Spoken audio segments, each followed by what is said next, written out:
एका रात्री 285 अब्ज डॉलर्सची संपत्ती बुडाली।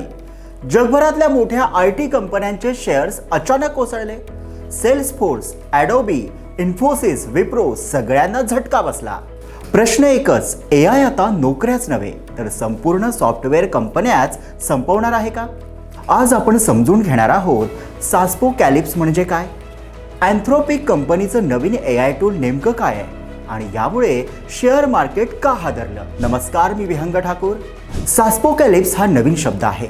सास म्हणजे सॉफ्टवेअर ॲज अ सर्व्हिस आणि अपोकॅलिप्स म्हणजे सर्वनाश, म्हणजे सॉफ्टवेअर कंपन्यांच्या अस्तित्वावर आलेलं संकट।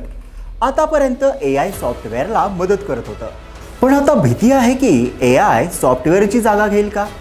अँथ्रोपिक ही ओपन AIची मोठी स्पर्धक कंपनी आहे। क्लॉड नावाचं AI त्यांनी आधीच लॉन्च केलंय। आता त्यांनी आणलंय क्लॉड कोवर्क। हा एक नो कोड AI असिस्टंट आहे, म्हणजेच कोड न लिहिता ऑफिसमधील अनेक कामं करणारा AI। क्लॉड कोवर्क काय करू शकतो? आतापर्यंत वेगवेगळ्या कामांसाठी वेगवेगळे सॉफ्टवेअर लागत होते। अकाउंटिंगसाठी वेगळं, HR साठी वेगळं, लीगलसाठी वेगळं, मार्केटिंगसाठी वेगळं। पण क्लॉड कोवर्क म्हणतो हे सगळं एकाच AI मध्ये करा। तो काय करतो? करार वाचतो, लीगल डॉक्युमेंट तयार करतो, फायनान्स रिपोर्ट बनवतो, SQL लिहून डेटा विश्लेषण करतो, मार्केटिंग कॅम्पेन प्लॅन करतो, प्रोडक्ट फीचर्सची रूपरेषा बनवतो। म्हणजे एका AI मध्ये अनेक सॉफ्टवेअर टूल्स।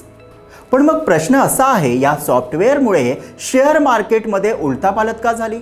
तर सेल्सफोर्स, सर्व्हिसनाऊ, ॲडोबी यासारख्या कंपन्या टूल्ससाठी पैसे देतात, पण उद्या जर AI एकटाच हे सगळं करू लागला तर काय? मग प्रश्न निर्माण होतो, या कंपन्यांची गरज काय? या भीतीमुळे गुंतवणूकदार घाबरले आणि शेअर्स विकायला सुरुवात झाली। एका दिवसात IT कंपन्यांच्या शेअर्समध्ये 6% घसरण झाली।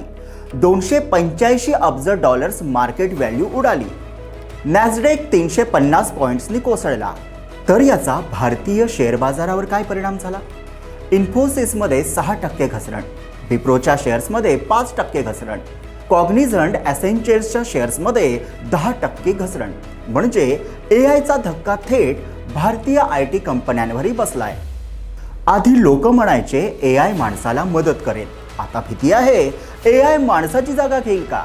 विशेषतः legal research, data analysis, reporting, documentation या कामांमध्ये AI माणसापेक्षा वेगवान ठरतोय। मग IT कंपन्यांचं भविष्य काय? तर सगळ्या IT कंपन्या बंद पडणार नाहीत, पण 2 प्रकारच्या कंपन्या राहतील।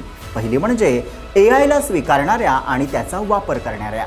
जे AI सोबत स्वतःला बदलतील ते टिकतील, जे बदलणार नाही ते मागे पडतील।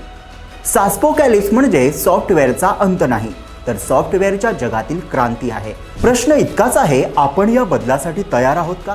आणि AI नोकऱ्या घेईल की नवीन संधी निर्माण करेल? तर तुम्हाला काय वाटतं? तुमचं मत कमेंटमध्ये लिहा। व्हिडिओला लाईक करा आणि अशाच डीप एक्सप्लेनरसाठी चॅनलला सबस्क्राईब करा।